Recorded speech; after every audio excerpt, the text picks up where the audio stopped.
विवेक मिश्र, आप देख रहे हैं पीटीसी लाइव संवाद। इस समय हम बस्ती जिले के फुटैया चौराहे पर हैं। इसके बगल में जो है राष्ट्रीय राजमार्ग है। गोरखपुर से समूह के तमाम सारे मुद्दों को लेकर एक बड़ी संख्या में लोग जो है लखनऊ जा रहे हैं। इनसे बात करेंगे क्या इनकी मांगे हैं, कब ये लोग चले हैं और आगे क्या कुछ इनकी तैयारी है। क्या नाम है आपका? मेरा नाम अंबिका प्रसाद श्रमिक है।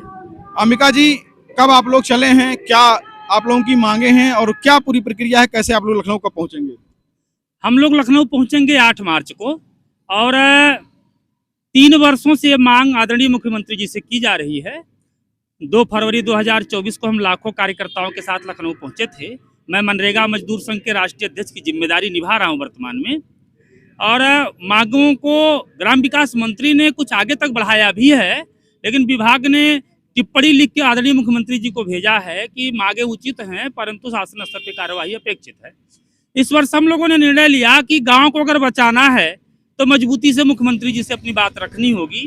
तो हम लोगों ने 11 फरवरी को ही पुलिस महानिदेशक, आदरणीय मुख्यमंत्री जी, मुख्य सचिव सबको पत्र दे दिया और मुख्यमंत्री जी के तपोस्थली गोरखनाथ मंदिर से मुख्यमंत्री जी के कर्मस्थली कालिदास मार्ग 5 लखनऊ आवास तक हम ये अनुरोध पद यात्रा निकाले हुए हैं, जो लगभग 100 किलोमीटर हम आ चुके हैं। और हमारी प्रमुख मांगे हैं कि माइक्रो फाइनेंस कंपनियों ने जो आर्थिक अपराध करके ग्रामीण क्षेत्र के महिलाओं को कर्ज के अनावश्यक जाल में फंसा करके उनका शोषण कर रहे हैं, इसको तत्काल बंद कर दिया जाए। और मनरेगा के भ्रष्टाचार को रोकने के लिए मनरेगा मजदूर संघ को निगरानी और निरीक्षण का अधिकार दिया जाए। तथा सबसे जरूरी है कि हमारे गांव का किसान बचे, हमारी गांव की खेती बचे, इसलिए मनरेगा को खेती से जोड़ दिया जाए। और जो मनरेगा श्रमिक अनावश्यक रूप से रोजगार नहीं पा रहा है, फर्जी लोगों के खाते में पैसे भेज के कार्यदायी संस्थाएं 500 दे के 3000 बंदरबाट कर रही हैं, उसे रोक करके उन्हीं श्रमिकों को किसान को उपलब्ध करा दिया जाए। वो किसान के खेती का काम करें और पैसा सरकार दे, जिससे किसान को निःशुल्क श्रमिक मिल सके और मनरेगा के धन का सही उपयोग हो सके और देश का खाद्यान्न बढ़े, किसान सुखी हो। और सबसे जरूरी मुद्दा कि जो नदियां खत्म हो रही हैं, जंगल खत्म हो रहे हैं, पर्यावरण नष्ट हो रहा है, उसके पुनः निर्माण के लिए मनरेगा मजदूर संघ को लाइन डिपार्टमेंट बना दिया जाए, अधिनियम कहता भी है। और हमें नदियों को खोदने और जंगलों के निर्माण तथा संरक्षण की जिम्मेदारी दे दी जाए।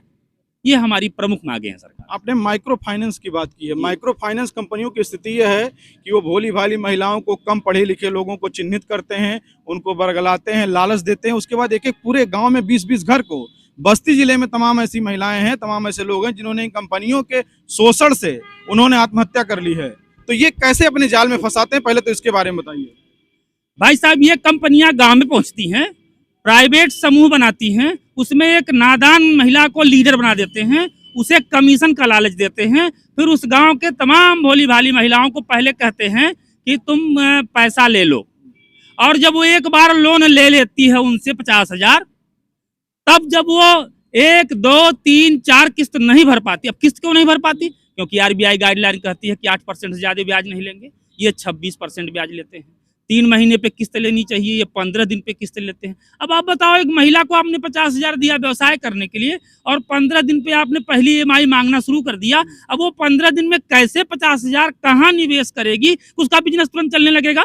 स्थिति ये हो जाती है कि उसने पहला लोन 50,000 लिया, 2,500 बीमा के नाम पे ले लिए कि तुम्हारा लोन डूबेगा तो हम रिकवर कर लेंगे उस बीमा कंपनी से। 2200 का किस्त बना दी, उसके बाद 2200 की किस्त बनाए और 2,500 डोनेशन ले लिए, बचा 45,000।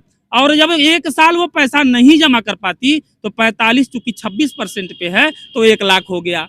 1 लाख हो गया, तब वो कहता है एजेंट कि देखो भाई, कंपनी का बड़ा दबाव है मेरे ऊपर, अगर ये पैसा आप नहीं दोगी तो मेरी नौकरी चली जाएगी। तो एक काम करो, मैं दूसरे कंपनी वाले बुला देता हूँ, उससे लोन दिला देता हूँ, मेरा पैसा मिल जाए। दूसरे कंपनी वाला आता है, 50,000 लोन देता है, क्योंकि मूलधन ब्याज सहित 1 लाख हो गया था। और 50,000 जो ही उस महिला के हाथ में रखता है दूसरी कंपनी वाला, कि पहली कंपनी वाला उसे ले लेता है, उसके पास नहीं जाता। इस तरह से 1-2 करके 26 लोन हो गए उस महिला के ऊपर, जिसके पास मासिक आमदनी 10,000 भी नहीं है। तो आपको स्पष्ट बता दूं मैं कि 100% अगर माइक्रो फाइनेंस कंपनियों के लोन को नहीं माफ किया गया और उन पे जांच नहीं बैठाई गई, तो मैं आपके माध्यम से आदरणीय मुख्यमंत्री जी से कहना चाहूंगा कि 1 वर्ष के अंदर उत्तर प्रदेश के गांव खत्म हो जाएंगे। अगर मुख्यमंत्री जी चाहते हैं कि उत्तर प्रदेश की 30% आबादी जो शहर में रहती है वही बचे, 70% खत्म हो जाए तो स्वागत है, जैसा चाहे वैसा करें, सरकार में है, राजा हैं। और अगर नहीं ऐसा है तो हमारी सातों मांगों को पूरा करें। वैसे मुझे भरोसा है आदरणीय मुख्यमंत्री जी मुझे अच्छी तरह से जानते और पहचानते भी हैं, और उनको पता है कि अब के अनुरोध पद यात्रा में अंबिका आ रहा है और उसकी बातें मुझे माननी चाहिए, मिलेंगे भी और सात की सातों मांगे पूरी करेंगे। और ये जान लीजिए, अगर ये 7 मांगे पूरी हो गई मित्र, तो मैं अंबिका प्रसाद श्रमिक आपसे वादा करता हूं, अब आपके इस पे तो मेरा चेहरा रहेगा ही रहेगा।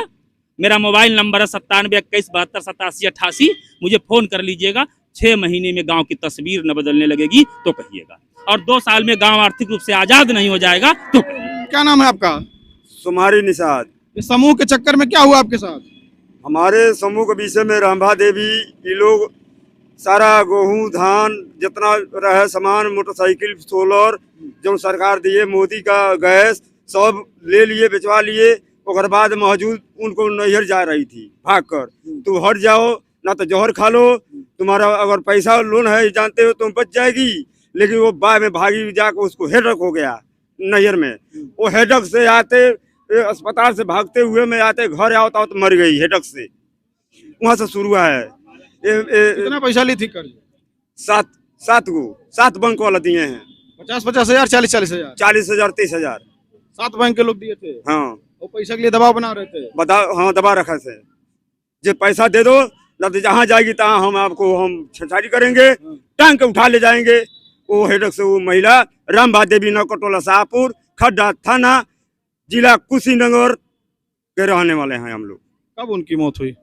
उसको मौत हुई 6 महीना हो गया ना, 6 महीना हो गया साहब। और कोई ऐसा आप लोगों में, इसके परिवार के लोग बहुत परेशान, आप लोग लिए कर्जा? क्या नाम है? जी नायडू। कितना लिए हैं? हमने लिया है 4 किस्त। तो क्या वो कैसे क्या दबाव बनाते हैं पैसा लेने? बनाते हैं लोग कि हमको पैसा दो, हम कहते हैं हमारे पास पैसा नहीं है, तो कहते हैं सब अभी ये ईंटा उठा ले जाएंगे, तुम्हारे घर में का सब सामान उठा ले जाएंगे। कहते हैं कि अगले महीने में जमा कर देंगे, तो कहते हैं तुमको तुम्हारे बच्चे को लेकर जेल में ढुका देंगे। ये सब डराते हैं कि पुलिस बुला देंगे और जो है कार्रवाई। यही लोग हम पूरा परिवार को हम लोग को डलाते हैं सर। हाँ यही बात है। अभी कर्जा लिए हैं? जी क्या सर। नाम है? रीता देवी। कितना लिए हैं? हम 3 लिए हैं अब सर। क्या दिक्कत आ रही है, क्या लोग बताते हैं? नहीं बताते हैं साहब कि किस्त टाइम से भर दीजिए, नहीं भरेंगी तो फाइन मारेंगे, तो उस पे फाइन मार देते हैं सब। 500-600 का इथी लगा देते हैं सब, बोलते हैं ओडी डाल देंगे। नहीं बीमा के लिए कितना पैसा लेते हैं? बीमा का हमसे लिए थे 5,500। 5,500 रुपया। तो उसमें फिर उसके जो बीमा किए थे उससे पैसा वापस नहीं हुआ? नहीं सर, हुआ। वापस नहीं हुआ। तो आप लोग जा रहे हैं, क्या मांग करेंगे मुख्यमंत्री जी से? हाँ सर, मांगे ले जा रहे हैं। माफ किया जाए। हाँ माफ किया जाए। हम हमारे का दिए हमको 12 हाँ, कि ये समूह लोन जो है तो उसको माफ कराए। हम लोग बहुत परेशान है। हम लोग का तख्ता, खटिया, गैस, पंखा सब उठा ले जाते हैं सर। गाँव तो वहाँ भैंस बेचवा दिए थे। भैंस ताज बचा देते हैं सब। मेरा घर छोड़ भाग जाती है घर में। जब आते हैं लोग क्या समझाते हैं? समझाते हैं यही कि सर जी बताइए कि लोन ले लो, इसमें कोई दबाव नहीं है।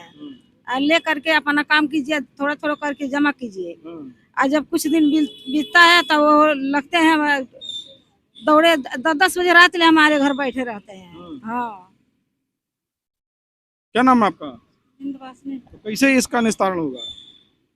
हम लोग माफ कराने के माफ कराने के लिए जा रहे हैं। लिए। आपका सी का नाम है। कितना पैसा लिए हैं? अभी यहाँ 2 लाख रुपया कहते हैं कि या जो रोनेगा धीरे धीरे भागता रहेगा, जब ज्यादा हो गया तो कहते हैं कि अपना खेत घर बेच के देना। सारे मनरेगा के श्रमिक हैं जो लगातार गोरखपुर से ये चले हैं और इसके बाद ये लखनऊ जाएंगे।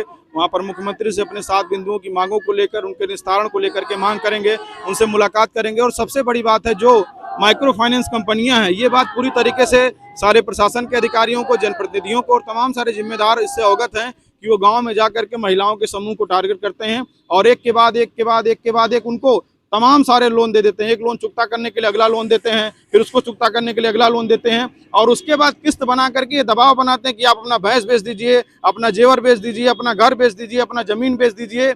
बस्ती जिले में एक गांव बिशुनपुरा था, वहां पर लगातार फाइनेंस कंपनियों के जो एजेंट थे वो जाते थे, गाँव में महिलाओं पर दबाव बनाते थे, वहाँ तमाम सारी परेशानी थी। उस खबर को मैंने चलाया था और वहाँ 22 कंपनियां ऐसी बाकायदा लिस्ट गांव वालों ने दी थी जो लगातार वहां पर लोग 50,000 20,000 करके महिलाओं को टारगेट करके लोन देते हैं और फिर लोन में किस्त बना करके उनका शोषण करते हैं। उसके बाद वो गांव की महिलाओं को एक सिरे से महिलाओं ने वहां पे यूनियन बना करके कहा कि जो ब्याज बात की गई है, जो शर्त है, उसको खारिज करके पैसा नहीं देंगे, जो सही पैसा लिया गया है वही देंगे। तो पूरे प्रदेश में इस तरीके की जो पूरा रैकेट चल रहा है माइक्रो फाइनेंस कंपनियों का, वो कम पढ़े लिखे लोगों को टारगेट करते हैं, जिनको पैसे की बहुत जरूरत है उनको टारगेट करते हैं, उसको इस तरीके से उनका शोषण करते हैं।